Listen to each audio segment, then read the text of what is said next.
الکریم اما بعد فاعوذ باللہ من الشیطان الرجیم بسم اللہ الرحمن الرحیم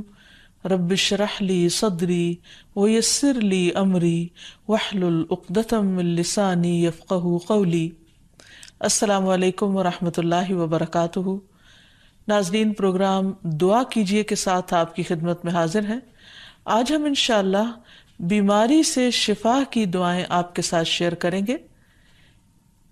صحت اور بیماری انسانی زندگی کے ساتھ ساتھ ہیں۔ انسان کی زندگی کے کوئی بھی 2 دن ایک جیسے نہیں ہوتے۔ آج اگر انسان خوش ہے تو کل اداس ہوگا، اگر آج وہ اپنے جسم میں قوت محسوس کر رہا ہے تو کل بیمار ہو سکتا ہے۔ انسان کے اوپر دن میں بھی کئی بار مختلف طرح کی کیفیات گزرتی ہیں۔ کبھی انسان روحانی طور پر، جذباتی طور پر بیمار ہوتا ہے اور کبھی انسان جسمانی طور پر بیمار ہو جاتا ہے۔ بیماری کی کیفیت صحت کی کیفیت سے مختلف ہوتی ہے اور ہر انسان اس کو محسوس کر سکتا ہے۔ ایسی صورت میں انسان کو دوا کے ساتھ ساتھ اللہ سبحانہ و تعالیٰ کی طرف رجوع کرنا چاہیے اور اپنے لیے خوب خوب دعائیں کرنی چاہیے۔ بعض اوقات بیمار خود اپنے لیے دعا نہیں کر سکتا تو بیمار کی عیادت کرنے والے اور بیمار کو دیکھنے والے، اس کے دوست، رشتہ دار، عزیز، اقربا اور ایون ہسپتال کا عملہ مریض کے لیے ایسی دعائیں پڑھ سکتا ہے جو اس کے لیے شفا یابی کا ذریعہ ہو سکتی ہیں۔ تو بات یہ ہے کہ انسان ہر حال میں اپنے رب کا محتاج ہے اور اسے اپنی ہر ضرورت کے لیے اپنے رب کی طرف رجوع کرنا چاہیے، اور خصوصاً قبولیت کے مواقع پر۔ رات کا پچھلا پہر اس کے لیے بہت مناسب ہے، جب اللہ سبحانہ وتعالیٰ بندوں کو پکارتے ہیں کہ ہے کوئی جو مجھ سے دعا کرے تو میں اس کی دعا قبول کر لوں، ہے کوئی جو مجھ سے سوال کرے تو میں اس کو جواب دوں، ہے کوئی جو مجھ سے استغفار کرے تو میں اس کو بخش دوں۔ تو جب انسان بیمار ہو، اور خصوصاً اگر ایسی بیماری کا شکار ہو کہ جس میں بظاہر شفا کی کوئی امید نہ ہو، تو اسے اور بھی زیادہ خشوع و خضوع کے ساتھ اور ایسے اوقات میں اللہ تعالیٰ کی طرف رجوع کرنا چاہیے کہ جلد از جلد صحت یابی ہو سکے۔ اور اس سلسلے میں کبھی بھی انسان کو اللہ تعالیٰ سے مایوس نہیں ہونا چاہیے۔ پھر یہ بات یاد رہے کہ جب انسان دعا کرے تو اس سے پہلے اللہ سبحانہ وتعالیٰ کی تعریف کے کلمات کہنا نہ بھولے۔ تو آئیے آج ہم آپ کو دعا کرنے سے پہلے کچھ نئے کلمات بتائیں گے جو اللہ سبحانہ وتعالیٰ کی حمد و ثنا پر مبنی ہیں۔ ربنا لک الحمد ملء السماوات والارض وملء ما شئت من شیء بعد اہل الثناء والمجد احق ما قال العبد وكلنا لك عبد اللهم لا مانع لما اعطيت ولا معطي لما منعت ولا ينفع ذا الجد منك الجد۔ اے ہمارے رب، تمام تعریفیں تیرے ہی لیے ہیں جن سے آسمان اور زمین بھر جائیں، اور اس کے بعد جو تو چاہے وہ بھی اس سے بھر جائے۔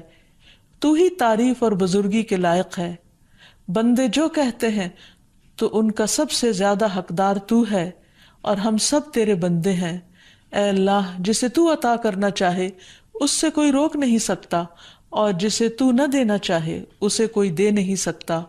اور کسی مرتبے والے کی بزرگی تیرے سامنے کوئی فائدہ نہیں دے سکتی۔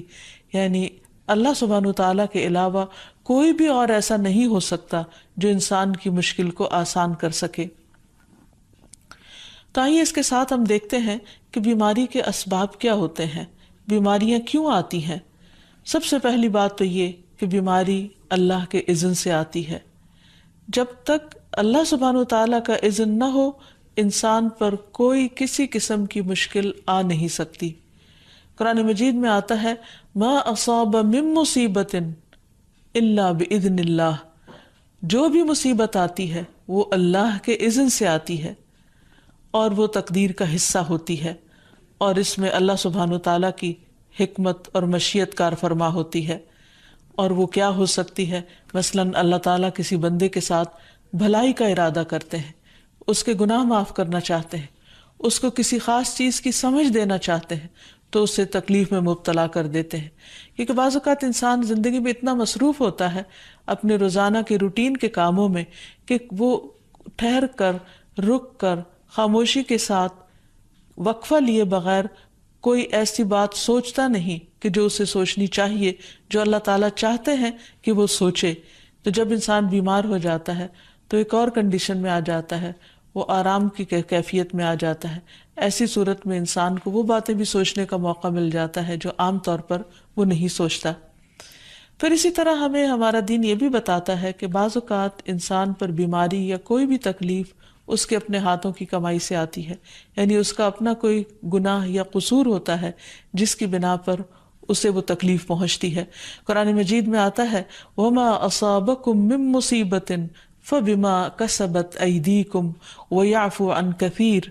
اور تمہیں جو بھی مصیبت پہنچی تو وہ اس وجہ سے ہے جو تمہارے ہاتھوں نے کمایا، اور وہ بہت سی چیزوں سے درگزر کر جاتا ہے۔ اسی طرح بعض اوقات انسان کی بیماریاں اس کے کسی گناہ کا نتیجہ ہوتی ہیں۔ عمر رضی اللہ عنہ نے جب عباس رضی اللہ عنہ سے بارش کی دعا کرنے کے لیے کہا تو انہوں نے کہا اے اللہ، بے شک مصیبتیں گناہوں کی وجہ سے ہی نازل ہوتی ہیں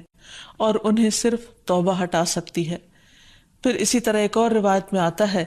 رسول اللہ صلی اللہ علیہ وسلم نے فرمایا جب بھی کسی رگ یا آنکھ کو نقصان پہنچتا ہے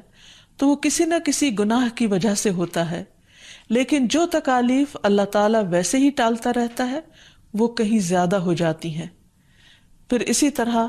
بعض بیماریاں انسانوں کے اعلانیہ گناہوں کی وجہ سے بھی ہوتی ہیں، جیسا کہ ایک حدیث میں آتا ہے جب کسی قوم میں بدکاری عام ہو جاتی ہے اور وہ اعلانیہ اس کا ارتکاب کرتے ہیں تو ان میں طاعون اور ایسی مختلف بیماریاں پھیل جاتی ہیں جو کہ ان سے پہلے گزرے ہوئے لوگوں میں نہ تھی۔ ابو امامہ باہلی سے روایت ہے کہ نبی صلی اللہ علیہ وسلم نے فرمایا جس بندے کو بھی بیماری سے پچھاڑ دیا گیا ہو تو اللہ تعالیٰ اسے جب بیماری سے اٹھاتا ہے تو وہ پاک ہوتا ہے۔ تو یہ ایک حقیقت ہے کہ انسان کے گناہ اس کے لیے مشکلات کا سبب بنتے ہیں۔ امام ابن القیم الجوزیہ لکھتے ہیں، ان کی ایک مشہور کتاب ہے الداء والدواء، بیماریاں اور علاج، اس میں وہ کہتے ہیں کہ کوئی بھی گناہ ایسا نہیں کہ جس کے اثرات نہ ہوں۔ انسان سے چھوٹی یا بڑی جو بھی کوئی غلطی صادر ہوتی ہے اس کے نتیجے میں کچھ نہ کچھ اثرات اس کی زندگی پر ضرور پڑتے ہیں۔ ہاں اگر اللہ تعالیٰ معاف کر دے تو وہ اور بات ہے، ورنہ ہر گناہ کی ایک تاثیر ہوتی ہے، اور ان تاثیرات میں سے ایک چیز یہ ہے کہ انسان مختلف قسم کی بیماریوں میں مبتلا ہو جاتا ہے۔ اسی لیے ہم دیکھتے ہیں کہ جب انسان بیماری میں مبتلا ہوتا ہے تو اللہ تعالیٰ اس بیماری کو اس کے گناہوں کا کفارہ بنا دیتے ہیں۔ جیسے حدیث میں آتا ہے کہ جس مسلمان کو کانٹا چبھے یا اس سے زیادہ کوئی تکلیف پہنچتی ہے تو اللہ تعالیٰ اس کے ذریعے اس کے گناہوں کو اس طرح دور کر دیتا ہے جس طرح درخت سے اس کے پتے جھڑتے ہیں۔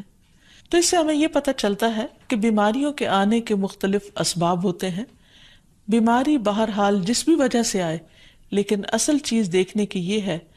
کہ مومن کا رویہ کیا ہے۔ مومن کو اگر کوئی کانٹا بھی چبھتا ہے تو وہ اس پر صبر کرتا ہے۔ اس لیے بیماری یا تکلیف کے آنے پر انسان کو اللہ سے راضی رہنا چاہیے، شکوہ نہیں کرنا چاہیے، کیونکہ جو اللہ سے راضی ہو جاتا ہے کسی آزمائش پر، اللہ تعالیٰ بھی اس سے راضی ہو جاتا ہے۔ پھر اسی طرح اللہ تعالیٰ کا شکر ادا کرنا چاہیے،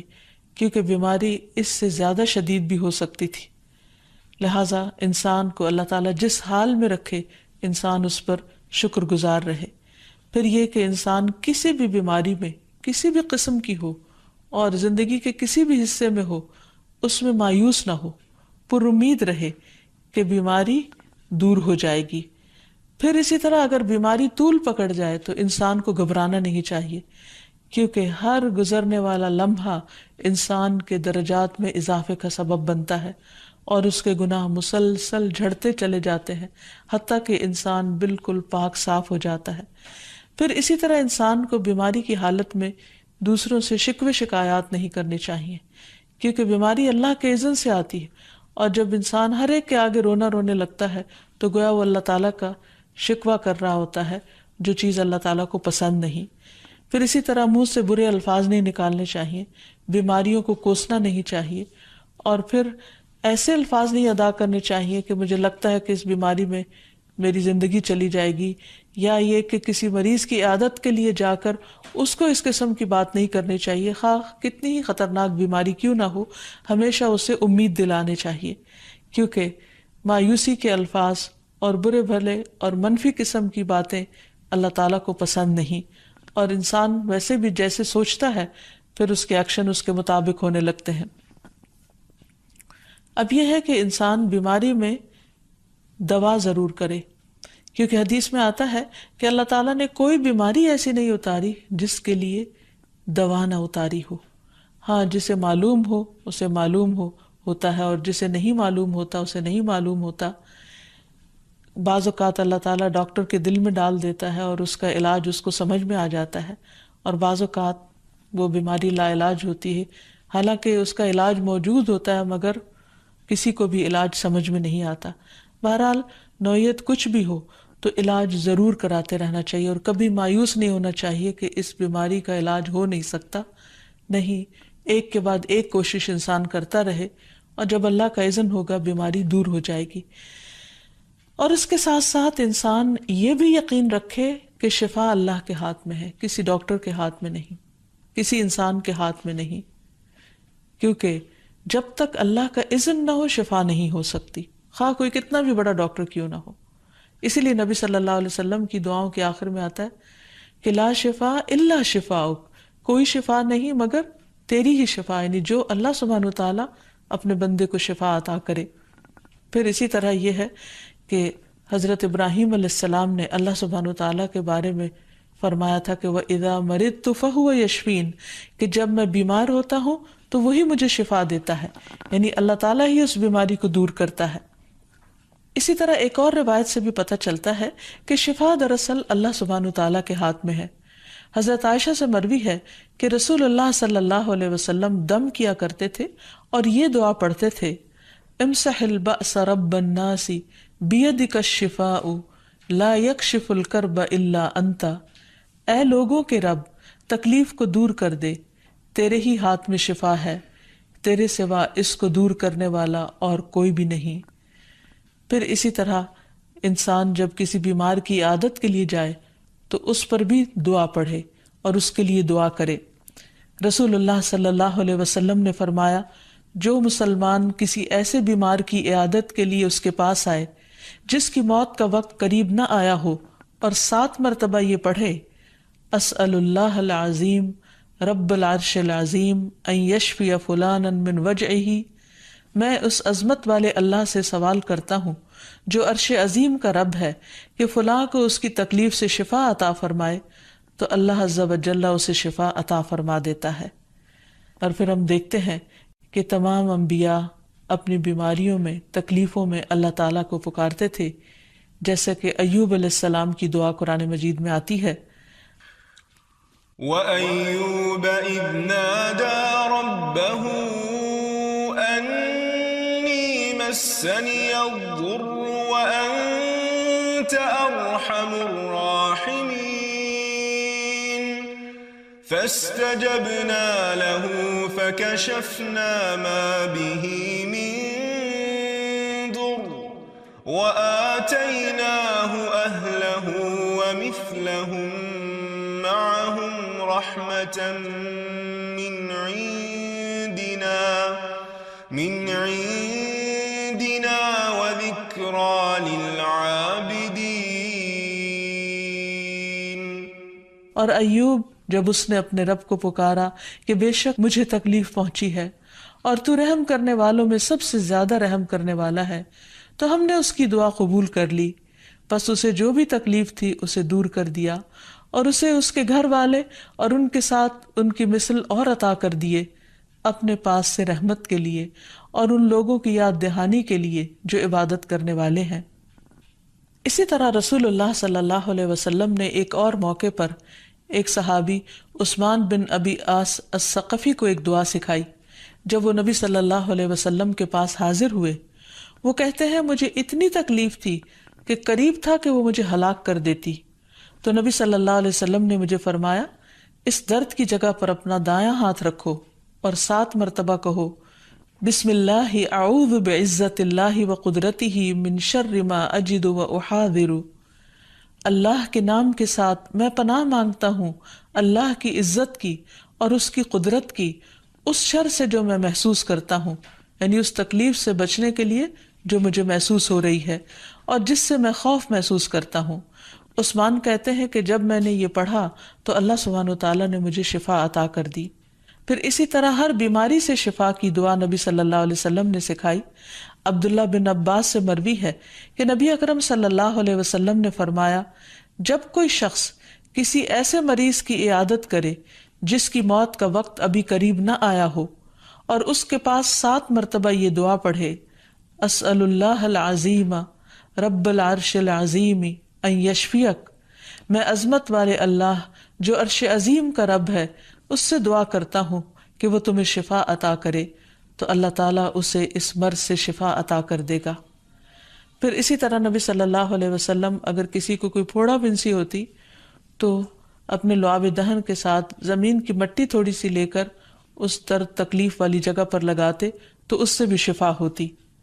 حضرت عائشہ کہتی ہیں کہ جب کسی انسان کے عضو میں کوئی تکلیف ہوتی، پھوڑا یا زخم ہوتا، تو نبی صلی اللہ علیہ وسلم اپنی انگلی اس طرح رکھتے،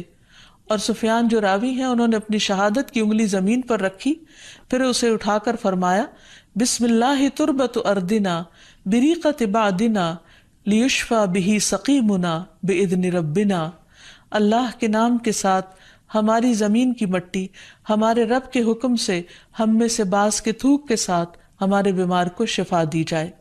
یعنی لعاب دہن کا اپنا ایک اثر ہوتا ہے، اور لعاب دہن جو ہے ایک طرح سے دوا کا کام کرتا ہے، اور اللہ کا نام لے کر جب لعاب دہن لگایا جائے تو شفا ہوتی ہے۔ جیسے کہ ایک اور موقع پر نبی صلی اللہ علیہ وسلم نے ایک جلے ہوئے مریض کے اوپر یہی دعا پڑھ کر لعاب دہن لگایا تو اللہ تعالیٰ نے اس مریض کو شفا یاب کر دیا، اور وہ دعا تھی اذہب البأس رب الناس واشف انت الشافی لا شفاء الا شفاؤک شفاء لا یغادر سقما۔ پھر اسی طرح ایک موقع پر ایک قبیلے کے سردار کو جب بچھو نے کاٹ لیا اور اس کے جسم میں زہر پھیل گیا تو ایک صحابی نے سورۃ الفاتحہ پڑھ کر اس پر دم کیا تو اس سے اس کو شفا ہو گئی،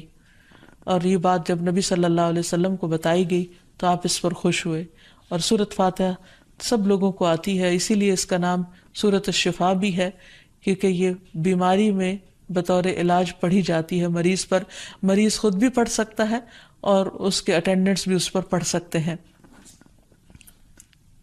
حضرت علی رضی اللہ تعالیٰ عنہ کہتے ہیں کہ نبی صلی اللہ علیہ وسلم کو بچھو نے ڈس لیا اور آپ نماز پڑھ رہے تھے۔ جب آپ نماز سے فارغ ہوئے تو آپ نے فرمایا اللہ تعالیٰ بچھو پر لعنت کرے، یہ نہ نمازی کو چھوڑتا ہے نہ کسی اور کو۔ پھر آپ نے پانی اور نمک منگوایا، آپ اس پر ملتے جا رہے تھے اور یہ صورتیں پڑھ رہے تھے قل یا ایھا الکافرون وقل اعوذ برب الفلق اور قل اعوذ برب الناس، تو یہ بھی ایسے مواقع پر پڑھی جا سکتی ہیں۔ پھر اسی طرح یہ ہے کہ اگر کسی بھی دوا یا دعا سے مریض صحت یاب نہ ہو رہا ہو، اس کی تکلیف کم نہ ہو رہی ہو، تو بھی موت نہیں مانگنی چاہیے،